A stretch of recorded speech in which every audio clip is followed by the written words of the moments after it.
Hi friends. నేను మీ కాళీచరణ్‌ని. చిరంజీవి గారు మొన్న 'గద్దర్' అవార్డ్స్ తీసుకున్న రోజు ఆయన ఏదో ఒకటి అన్నారు. ఏదో ఒకటి కాదు, మనకి ఆంధ్రప్రదేశ్‌లో కూడా ఇలాంటి అవార్డులు ఇస్తే బాగున్ను అని చంద్రబాబు నాయుడు గారికి రిక్వెస్ట్ చేశారు. అది మీడియా ముందు, జనాల ముందు.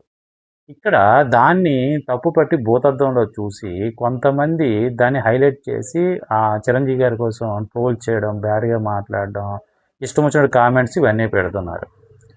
అసలు మీ ఆలోచన విధానము అనేది ఫస్టు మీరు మార్చుకోవాలి. ఒక వ్యక్తి మీరెప్పుడూ ఇవ్వలేదు. ఇప్పుడు 'చిరంజీవి' గారు ఫర్ ఎగ్జాంపుల్ 'చంద్రబాబు నాయుడు' గారు ఇలాంటివేమి ఇవ్వరు. ఆయన పరిపాలనలోకి వచ్చిన తర్వాత ఇవేమి ఉండవు. ఆయనేం పట్టించుకోడు. ఆయన అసలు ఇలాంటివి చూడడు అని అంటే తప్పు.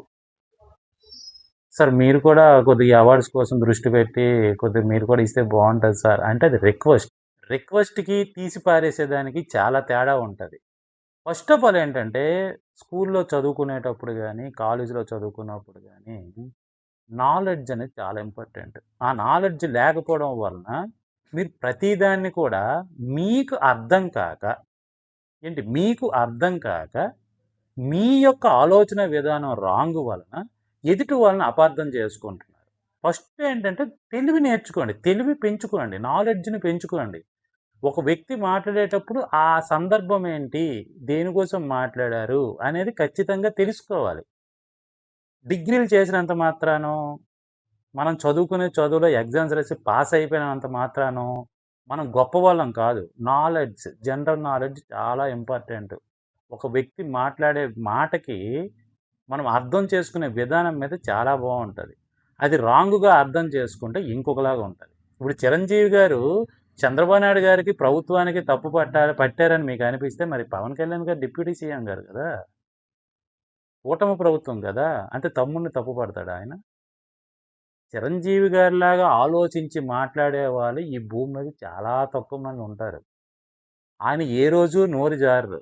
ఆయన మెగాస్టార్ స్థాయి ఉంటే, ఏ రోజు కూడా ఆ స్థాయికి ఎంతో విర్రవీగిపోవాలి. ఆయన మాట్లాడే విధానం ఆచితూచి మాట్లాడే వ్యక్తుల్లో మొదటి స్థానంలోనే చిరంజీవి గారు ఉంటారు. అంత ఆచితూచి ఆయన మాట్లాడతారు. అది మీకు అర్థం కాక, నిజంగా ఒక నిబ్బగళ్ళని చిన్నవాళ్ళని టీనేజర్స్ అని అంటారు గానీ, ఇలాంటి కామెంట్స్ పెట్టిన మీరందరూ నిబ్బగళ్ళే. ఒక వ్యక్తి ఏ సందర్భంలో మాట్లాడారు? ఏమని మాట్లాడారు? దేనికోసం మాట్లాడారు? ఏమని మాట్లాడారు? అని ఖచ్చితంగా మనం అర్థం చేసుకోవాలి. అది అర్థం చేసుకోకుండా ఈ మధ్యన మనకి ఎస్పెషల్లీ ఏంటంటే డబ్బులున్నా ఉండకపోయినా సరే మొబైల్ షాపులోకెళ్తే ఈఎంఐ పద్ధతుల మీద మొబైల్స్ ఇచ్చేస్తున్నారు. అది కూడా 0% download. Down payment sorry download అన్ డౌన్ పేమెంట్. రూపాయి కూడా కట్టక్కర్లే. నెల నెల అమౌంట్ కట్టుకుంటే చాలు. దానికి ఐఫోన్‌లు అవి ఇవి అన్నీ తీసుకుంటారు. ఐఫోన్ తీసుకుంటే ఒక 4500, 5000 నెల నెల కట్టుకోవాలి. మామూలు ఫోన్‌లయితే 1000, 1500 ఆ రేంజ్‌లోనే కట్టుకోవాలి. సో, మొబైల్ వచ్చేస్తది. జీరో డౌన్ పేమెంట్ మీద. మనం వీడియోలు చూస్తాం, కింద కామెంట్‌లు పెట్టేస్తాం. మనకు తెలిసింది ఇదే. ఇంతకంటే వేరేది ఇంకేం తెలియదు. ఒక వ్యక్తి కోసం మాట్లాడేటప్పుడు ఆ వ్యక్తి ఏంటి? ఏ సందర్భంలో మాట్లాడారు? ఆ స్థాయి ఏంటి? ఆయన ఏజ్ ఏంటి?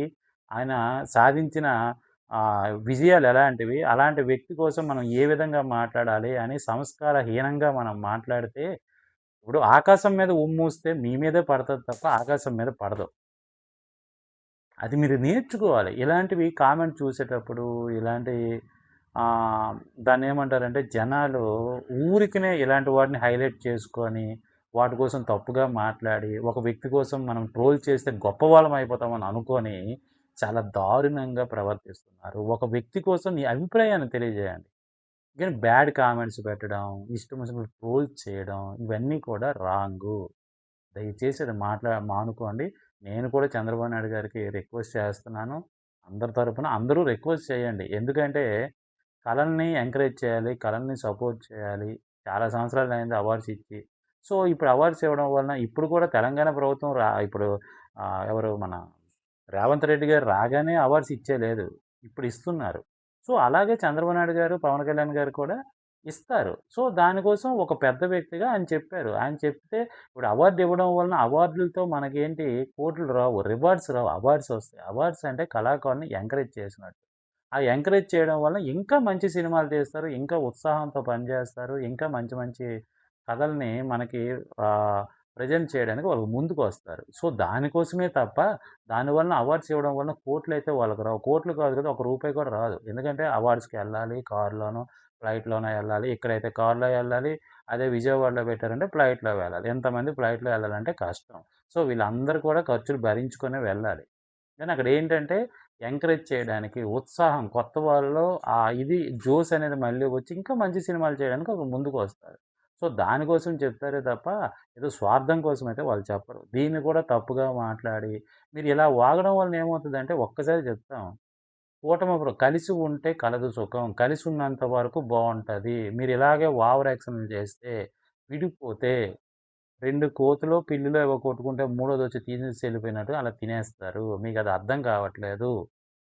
సో, దాన్నేమంటారంటే మాలాంటోళ్ళం ఎక్కువగా ఆలోచిస్తాం. ఎవరికి ఓటేయాలి? ఏ విధంగా ఎయ్యాలి? ఎందుకెయ్యాలని ఆలోచిస్తాం. అలాంటి ఆలోచించే వాళ్ళ వల్లనే ప్రభుత్వం చేంజ్ అయిపోతది. సో, మీరు ఇలాంటి ఓవర్ యాక్షన్ మాత్రం దయచేసి చేయకండి. ఎందుకంటే నేను టీడీపీ అభిమానిని, పవన్ కళ్యాణ్ గారి అభిమానిని. మాలాంటోళ్ళకి కాలిందంటే ఓటు బ్యాంక్ మారిపోతది. ఓటు బ్యాంక్ మారింది అంటే ప్రభుత్వాలే కూలిపోతాయి. దయచేసి పిచ్చి పిచ్చి కామెంట్‌లు, పిచ్చి పిచ్చి ఓవర్ యాక్షన్‌లు గట్రా చేయకండి. ఎంతవరకు ఆలోచించాలి. మేము కూడా మీలాంటి కొంతమంది నిబ్బగా కామెంట్‌లు పెట్టినంత మాత్రాన మీ మీద మార్చుకుంటామని కాదు గానీ, ఈ సందర్భంగా నేను చంద్రబాబు నాయుడు గారికి ఒకటే కోరుకుంటున్నాను. దయచేసి మీరు చిరంజీవి గారు అడిగిన దానికి మీరు స్పందించి నిజంగా త్వరలో మేము కూడా అవార్డ్స్ ఇస్తాము. ఖచ్చితంగా దీన్ని ఆలోచిస్తామని ఒక స్టేట్మెంట్ ఇవ్వండి. సో, ఎక్కడివక్కడ సర్దుకుపోతాయనేది మాత్రం నాకు అనిపిస్తుంది. ఈ వీడియో నచ్చినట్లయితే లైక్ చేయండి, షేర్ చేయండి, సబ్స్క్రైబ్ చేయడం మాత్రం మర్చిపోకండి. Thank you.